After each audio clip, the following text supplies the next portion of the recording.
Hello student, आप सभी का बायोलॉजी प्लेटफॉर्म चैनल पे हार्दिक स्वागत। This is Prabha Verma, your biology teacher here.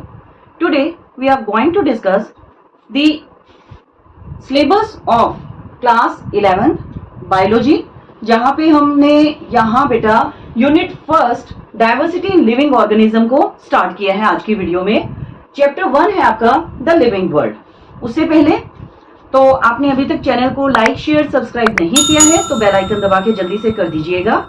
और आप सभी को ढेर सारी बधाइयाँ कि आप सभी बच्चे +1 क्लास में अलग अलग स्ट्रीम्स में प्रमोट हो चुके हैं।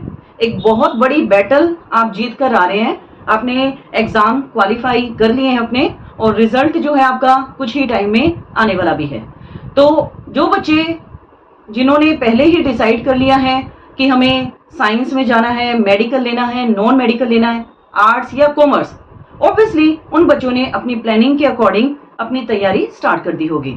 तो आप लोगों की नीड को देखते हुए बायोलॉजी प्लेटफॉर्म चैनल ने आज अपना फर्स्ट सेशन स्टार्ट कर दिया है।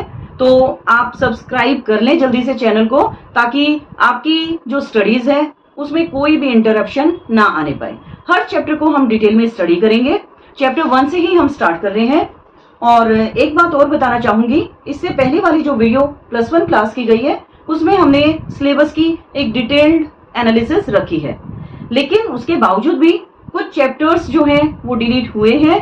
तो हम उनको नहीं कंसीडर करेंगे, क्योंकि हो सकता है आगे आपके एग्जाम जो भी आएंगे या कॉम्पिटिटिव एग्जाम्स में उनमें भी उन चैप्टर को इंक्लूड नहीं किया गया है।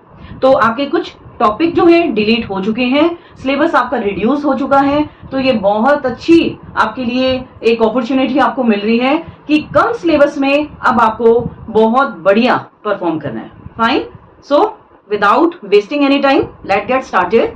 Here the chapter number 1 the living world. अब यहाँ पे वैसे तो फर्स्ट टॉपिक ही आपका डिडक्टेड है, व्हाट इज लिविंग। तो और डिडक्ट हो भी जाए क्या है, क्योंकि आपको पता है लिविंग ऑर्गेनिज्म की क्या क्या कैरेक्टरिस्टिक रहने वाली है। या आप 10th में भी पढ़ के आए हो, या आपको पता है कि लिविंग ऑर्गेनिज्म जो भी होंगे बेटा उनमें ग्रोथ, डेवलपमेंट देखने को मिलेगा, मूवमेंट होगा, digestion, respiration, excretion, circulation, reproduction, control and coordination, consciousness, anabolism, catabolism जैसे प्रोसेसेस बहुत सारे आपको देखने को मिल सकते हैं। ऑलराइट, तो व्हाट इज लिविंग, ये तो हो गया, डिडक्टिव है ये, लेकिन आपको एक बार थोड़ा सा पता हो, क्योंकि हमारा चैप्टर ही क्या है, लिविंग वर्ल्ड के बारे में। नेक्स्ट यूनिट 1 जो क्या बताता है, डाइवर्सिटी इन लिविंग ऑर्गेनिज्म। तो अब डाइवर्सिटी के बारे में हम देखते हैं या पढ़ते हैं क्या है ये। Diversity in the living world, ये आपका टॉपिक का नाम है। More than 1.7 to 1.8 million species they have been discovered। तो आप देखें कितनी सारी स्पीशीज हैं जो डिस्कवर्ड हो चुकी हैं। तो ऐसी जो स्पीशीज डिस्कवर्ड हो चुके हैं उनमें आप क्या देखते हैं कि डिफरेंट टाइप के प्लांट्स हैं। प्लांट्स में भी आप देखोगे कि कुछ आपके पल्सेस हैं, कुछ सीरियल्स हैं, कुछ फॉडर क्रॉप्स हैं।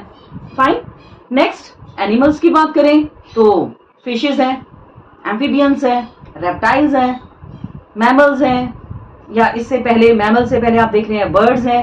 बर्ड्स के बाद लास्ट जो आपका एडवांस्ड ग्रुप है दैट इज द मैमल्स। तो आप देख रहे हैं एक सीक्वेंस ऑफ इवोल्यूशन यहाँ पे चलता है, जिसकी वजह से वैरायटी हमें लिविंग ऑर्गेनिजम्स में दिखाई देती है। माइक्रो ऑर्गेनिजम्स भी हैं लाइक बैक्टीरिया, अमीबा, पैरामीशियम की बात करें, फंजाई या वायरसेस हैं, प्रोटोजोआ हैं। ऐसे डिफरेंट माइक्रो ऑर्गेनिजम्स के बारे में भी हम +1 में स्टडी करेंगे। तो यहां तक आप देख रहे हैं, जैसे देखो सिंपल सी बात है, अगर खाने की भी बात आती है तो हम खाने में भी वैरायटी पूछना शुरू कर देते हैं। अगर घर में भी एक ही टाइप का खाना आपका बार बार रिपीट होता रहे तो आप क्या कहेंगे, क्या बात मम्मा, कोई वैरायटी नहीं है क्या आपके पास। तो हम वहां पे बात करते हैं वैरायटी की। आप ड्रेसेस का भी मामला हो तो भी वैरायटी की बात करते हो। तो बेटा ये जो हमारी लिविंग ऑर्गेनिजम्स हैं वहां पर भी हमें बहुत सारी डाइवर्सिटी देखने को मिल जाती है। आप अपने सराउंडिंग्स में भी डिफरेंट टाइप के बर्ड्स को देखते होंगे, sparrow, pigeon, crow, parrot, peacock, myna, woodpecker जैसे बहुत सारे जो बर्ड्स हैं हमें अपने आसपास दिखाई दे रहे हैं। ऐसे रेप्टाइल जो कॉमनली अगर मैं कहूँ लिजर्ड है, स्नेक्स हैं, ये भी आपको आसानी से आपको देखने को मिल रहा है। या आप अगर जू को भी विजिट करते हैं वहां पे भी आपको डिफरेंट टाइप के प्लांट्स या एनिमल्स, जू में प्लांट भी होंगे नो डाउट, वैसे तो एनिमल्स ही देखने के लिए जा रहे हैं, लेकिन प्लांटेशन भी वहां पर है। या सिंपल अगर आप बोटेनिकल गार्डन में जाते हैं तो डिफरेंट वेराइटीज आपको प्लांट्स में देखने को मिल सकती है। तो ये क्या हुआ, ये हुई हमारी बायोडाइवर्सिटी। बायोडाइवर्सिटी को हम बायोलॉजिकल डाइवर्सिटी के नाम से भी जानते हैं। बायोलॉजिकल, तो बायोलॉजिकल का मतलब ही क्या होगा, क्या मतलब होगा, living, simple. And diversity means बहुत सारे डिफरेंसेस, विभिन्नताएं, वेराइटीज आपको नजर आ रही है। It refers to the variety of life forms, different varieties जो है लाइफ फॉर्म्स की वो देखने को मिल रही है। एंड देयर हैबिटेट, हैबिटेट का मतलब क्या है, जिस जगह वो रहते हैं, देयर रेजिडेंस, उनका जो निवास स्थल है। They are found in a defined area, एक पर्टिकुलर एरिया के अंदर एक पर्टिकुलर स्पीशीज जो है आपको बहुत ज्यादा अमाउंट में देखने को मिल सकती है। तो ये जो डेफिनेशन रही ये दी यूएनईपी, जो आप 10th क्लास में पढ़कर भी आए हैं, united nation educational programme, fine, in the year 1992। तो यूएनईपी ने कहा कि यहाँ पे वैरायटी ऑफ प्लांट्स हैं, एनिमल्स हैं, माइक्रो ऑर्गेनिज्म है। Now the next question can be arise, who coined the term biodiversity? So the term biodiversity, it was given by W.G. Rawson in 1985.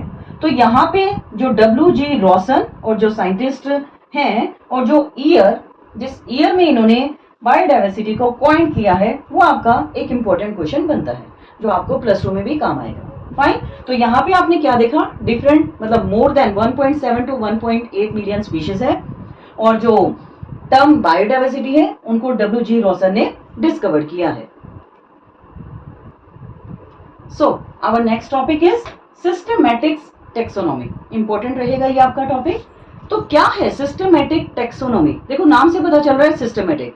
Systematic मतलब एक ऑर्डरली अरेंजमेंट हमें लेना है, एक schematic manner, एक sequential manner में हमें चीजों को स्टडी करना है।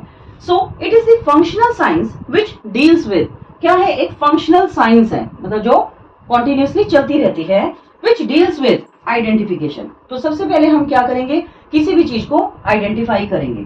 नेक्स्ट नोमेनक्लेचर, अब आइडेंटिफाई कर लिया है तो अब उसको हम एक पर्टिकुलर नेम देंगे। देन क्लासिफिकेशन, अब आपने नेम दे दिया है तो आप अपने पर्टिकुलर सब्सटेंस को क्या करने वाले हैं, क्लासिफाई करने वाले, कि पर्टिकुलर उसको प्लांट्स के अंडर रखा जाना है या एनिमल्स में, एनिमल्स में भी किस फाइलम में, या प्लांट्स है तो किस डिवीजन में रखा जाएगा, और different kinds of organism. Alright, तो डिफरेंट काइंड ऑफ ऑर्गेनिज्म की जब बात की जा रही है, वो कोई भी प्लांट हो सकता है, एनिमल हो सकता है, माइक्रो ऑर्गेनिज्म हो सकता है, but we have to follow these 3 step. Identify first your specimen, then name it and then classify it. Fine, take a screenshot. So our next topic is what is taxonomy. Taxonomy क्या है, अब ये समझते हैं। That is taken from 2 Greek words, ये Greek word से लिया गया है। 2 ग्रीक वर्ड्स को ज्वाइन करके एक टर्म आपकी बनती है जिसे हम कहते हैं टेक्सोनोमी। तो taxonomy is divided into 2 word, taxis plus nomos, that means arrangement, arrangement है, क्लासिफिकेशन है according to some law. Law means कुछ रूल्स हैं, उनके अकॉर्डिंग हमें प्लांट्स और एनिमल्स को अरेंज करना है, that is known as taxonomy. Is it clear? So it is the study of the classification, आ गया ना, classification of plants and animals and their evolutionary relationship. तो हम प्लांट और एनिमल को क्लासिफाई करने वाले, अलग अलग क्लासेस में रखने वाले हैं, किस बेसिस पे, ऑन देयर इवोल्यूशनरी रिलेशनशिप। तो अब ये इवोल्यूशनरी रिलेशनशिप क्या है, देखें, दिस इज द फाइलोजेनी। ये क्या कहलाता है बेटा, फाइलोजेनी। तो फाइलोजेनी क्या है, इवोल्यूशनरी हिस्ट्री और लाइनेज ऑफ ऑर्गेनिज्म, मतलब डिफरेंट ऑर्गेनिजम्स इवोल्व हो रहे हैं। फाइन, एक लाइनेज तैयार हो रहा है, इवोल्यूशनरी हिस्ट्री के बारे में पता चल रहा है। देखो ऐसा तो नहीं है ना कि बिल्कुल फर्स्ट टाइम जब लाइफ स्टार्ट हुई तब ही हमें जिम्नोस्पर्म, एंजियोस्पर्म दिखने शुरू हो गए, मैमल्स, डॉग, कैट, ये सब दिखना शुरू हो गया। No, that takes place according to the sequence.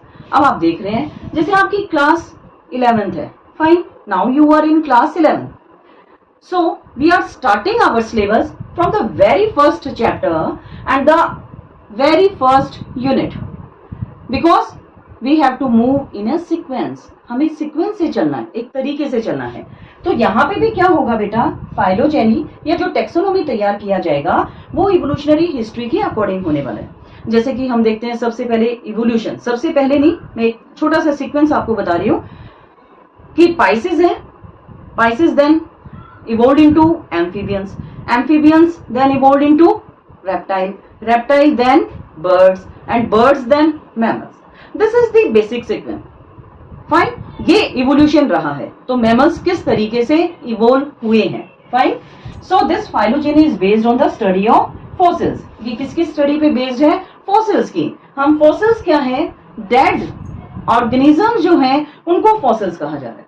तो डेड ऑर्गेनिज्म को हम स्टडी करते हैं, उनका बोन स्ट्रक्चर कैसा रहा होगा, उनके जॉज, उनका ब्रेन कैपेसिटी कैसी रही होगी। According to that basis we then classify and we can only then arrange these organisms, that is taxonomy. Fine, I think this much only for today. तो आज इतना ही काफी है, क्योंकि अभी आप एक बहुत बड़ी बैटल है ना, एक बहुत बड़ा वार जीत के आए हैं। आपके 10th क्लास के बोर्ड के एग्जाम आप अपीयर करके आए हैं। तो आगे इसी चैप्टर को कंटिन्यू करेंगे, और तब तक अगेन चैनल को लाइक शेयर सब्सक्राइब करना ना भूलें। Thank you.